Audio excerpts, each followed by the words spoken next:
Dans l'ombre de nos habitudes, quelque chose affaiblit silencieusement la puissance masculine. Chaque jour, sans même le remarquer, nos hormones s'épuisent. La dopamine chute, la testostérone s'effondre, et les fondations même de notre énergie s'érodent. Voici les 10 habitudes qui détruisent lentement la santé sexuelle de l'homme. 1. Les écrans et la surstimulation. Dans une époque dominée par les écrans, la technologie semble nous offrir tout, sauf ce qui compte vraiment pour notre biologie masculine. Ce qui paraît inoffensif, scroller, jouer, regarder des contenus rapides agit en réalité comme un saboteur silencieux de la testostérone. Lorsque tu passes des heures devant un écran, ton cerveau est bombardé de lumière bleue qui perturbe ton horloge interne. Cela supprime progressivement la fabrication naturelle de mélatonine, l'hormone clé du sommeil profond. Et sans sommeil profond, la testostérone chute, car 70% de sa production quotidienne se fait la nuit. Mais ce n'est pas tout, chaque notification, chaque vidéo, chaque feed déclenche un micro-pic de dopamine. Cette dopamine facile, rapide, artificielle conditionne ton cerveau à chercher encore plus de stimulation superficielle. Et voici le problème, la dopamine est aussi étroitement liée au désir, à la motivation et à la libido. Plus tu abuses de ces récompenses instantanées, moins ton cerveau est sensible à ta propre dopamine naturelle. Résultat, baisse du désir, fatigue mentale, diminution des performances et même érection plus difficile. Sur le long terme, la surexposition aux écrans réduit également l'activité parasympathique, le système nerveux responsable de l'érection et de la relaxation. En clair, ton cerveau reste en mode fuite ou combat, ce qui bloque les signaux sexuels. Cette hyperstimulation constante épuise ton système hormonal, crée un bruit mental permanent et t'empêche de ressentir les plaisirs simples, ceux qui nourrissent réellement ta masculinité. Si tu veux retrouver ton énergie masculine, réduire les écrans n'est pas un simple conseil, c'est une nécessité biologique. L'alcool est présenté comme un moyen de se détendre, de socialiser, ou d'oublier le stress. Mais au niveau biologique, c'est l'une des substances les plus destructrices pour la testostérone masculine. Dès la première consommation, l'alcool perturbe la communication entre le cerveau et les testicules, où la testostérone est produite. Il réduit l'hormone LH, celle qui donne le signal de fabriquer la testostérone. Moins de LH égale moins de testostérone. En parallèle, le foie doit traiter l'alcool en priorité. C'est une urgence pour lui, alors il met de côté d'autres tâches essentielles, comme la régulation hormonale. Le résultat ? Une augmentation du cortisol, l'hormone du stress, qui agit comme un tueur de testostérone. Avec le temps, l'alcool augmente aussi la production d'aromatase, une enzyme qui transforme la testostérone en estrogène. Oui, tu as bien compris, boire régulièrement rend ton corps biologiquement plus féminisé.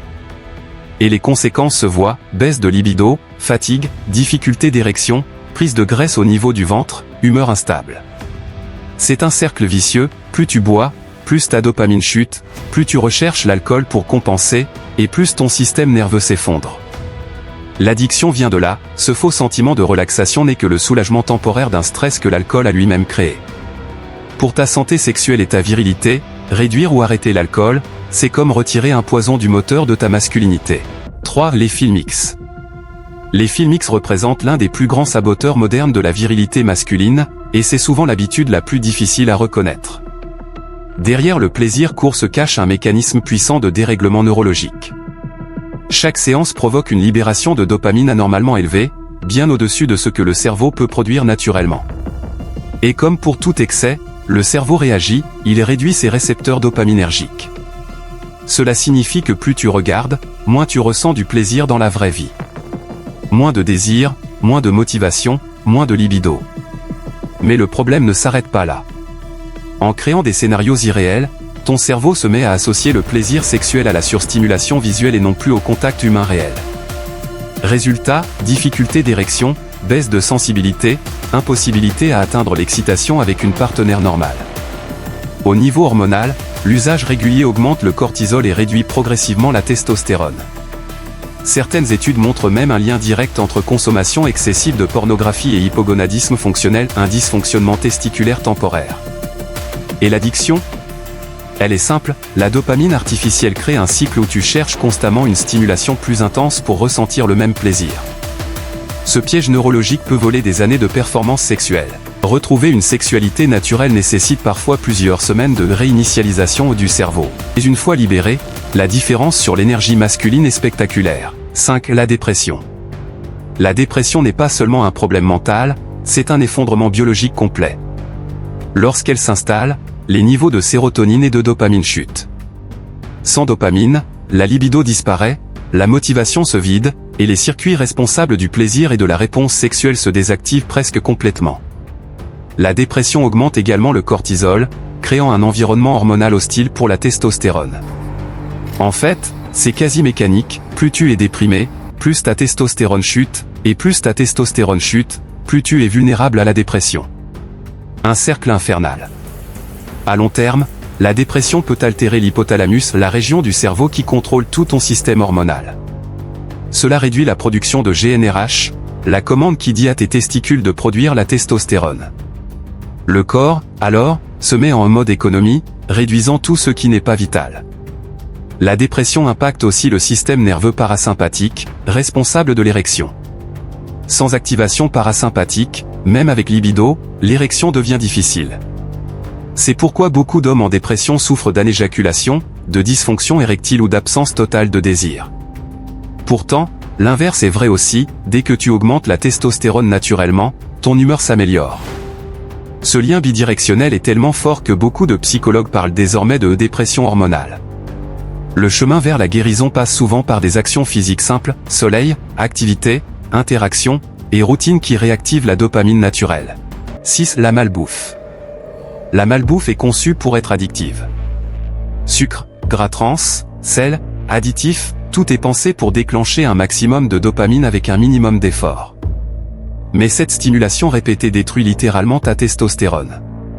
Les graisses trans, présentes dans les fast-foods et snacks industriels, perturbent le fonctionnement des testicules et réduisent la production d'hormones stéroïdiennes.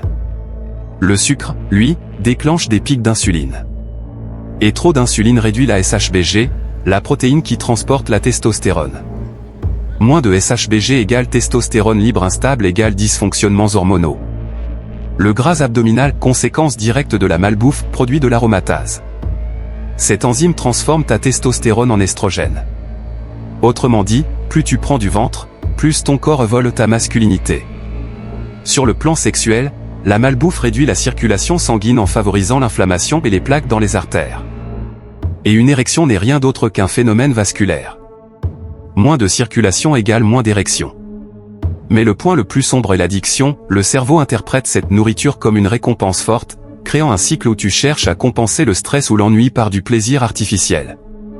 Le résultat, chute de libido, baisse de testostérone, fatigue chronique, et performance sexuelle diminuée. Changer ton alimentation peut renverser la situation en 2 à 3 semaines seulement.